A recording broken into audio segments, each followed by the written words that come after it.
Hello, my name is Jeff Bezos. I started Amazon.com about 15 years ago.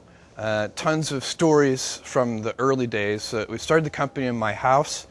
We didn't have enough electric power in the house at a certain point. We only had about 4 employees then, but we already had enough computers and computer servers that we had to string these big orange electric extension cords from every room in the house to get enough power into the room where the office was. So we were basically, all the circuit breakers were flipping. We couldn't plug a vacuum cleaner in anywhere without flipping all the circuit breakers. So we finally had to move to a real office. When we launched the store, we made a very early mistake. It's one of my favorite software bugs of all time. We found that customers could order a negative quantity of books, and we would credit their credit card with the price, and I assume wait around for them to ship us the books. We fixed that one. It's fixed. And we've made a bunch of other mistakes over time, but we've learned a lot. My whole body is covered in scar tissue. We initially programmed a bell to ring every time we got an order, and I'm very pleased to say that within the first 30 days of doing business, that bell got annoying, so we had to turn it off. There was a great moment when we were examining every order that would come into Amazon, and it was always a family member placing the order. And the first order that we got from a stranger, I remember, there were probably half a dozen or 10 of us in the company at that time. We're all gathered around after the bell rang and looking at the order, and we're like, is that your mom? That's not my mom. And thus it began. A lot has happened over the last 15 years. As I said, we've made a lot of mistakes. We've learned some things. And I want to tell you everything I know. I can guarantee you everything I know, it's a very short list. This won't take long, and it's complete too. All right. Well, the first thing I know is that you need to obsess over customers. I can tell you that we have been doing this from the very beginning, and it's the only reason that Amazon.com exists today in any form. We've always put customers first. When given the choice of obsessing over competitors or obsessing over customers, we always obsess over customers. We pay attention to what our competitors do, but it's not where we put our energy. It's not where we get our motivation from.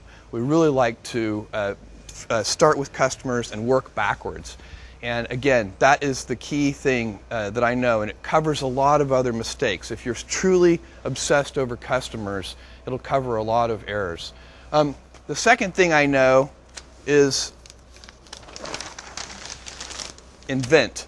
It's really important to invent. Anytime we have a problem, we never accept either or thinking. We try to figure out a solution that gets both things. And that often requires invention, but you can invent your way out of any box if you believe that you can. And what we talk about is inventing on behalf of customers. It's not a customer's job to invent for themselves. You need to listen to customers. It's critical. If you don't listen to customers, you will go astray.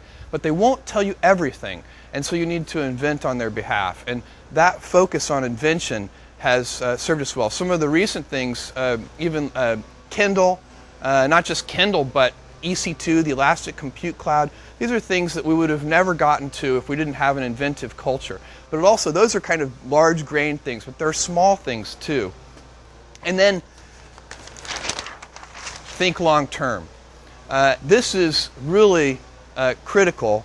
Any company that wants to focus on customers and put customers first, any company that wants to invent on behalf of customers has to be willing to think long term. And it's actually much rarer than you might think.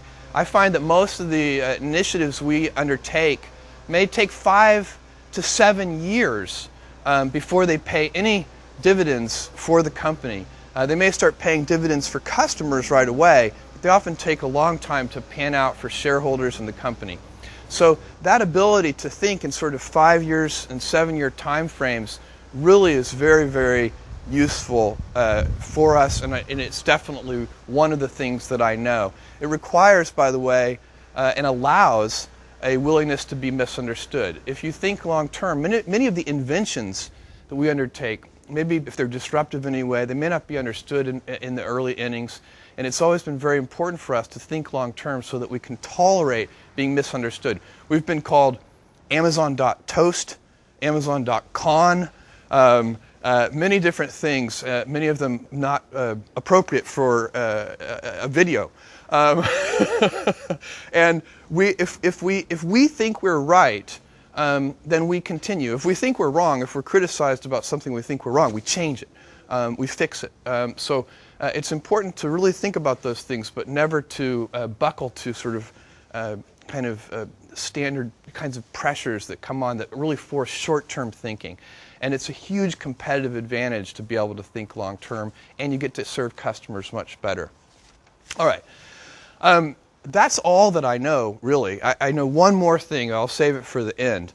But I want to, this is a very exciting day. Zappos is a company that I have long admired, and for a very important reason. Zappos has a customer obsession which is so easy for me to admire. It is the starting point for Zappos. It is the place where Zappos begins and ends.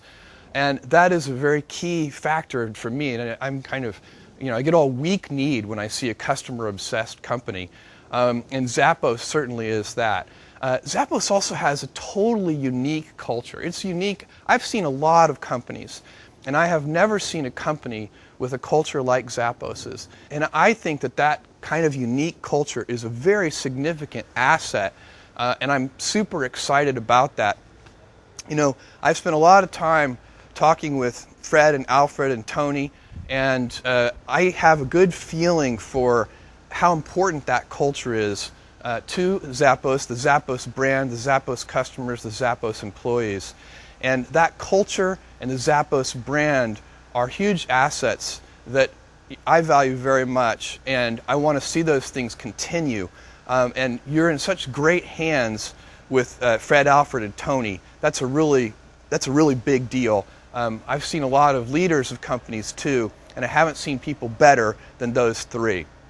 There's a lot of growth ahead of us with Zappos. This really is the beginning. I'm just totally excited about what can be accomplished over time. My belief is we haven't seen anything yet, as much as Zappos has accomplished already, and it's a lot. With that unique culture and that great Zappos brand and those terrific leaders, I know that it's just the very beginning. And that brings me to my final thing that I know. It's always day one. There's always more invention in the future, always more customer innovation, new ways to obsess over customers. I'm super excited about Zappos.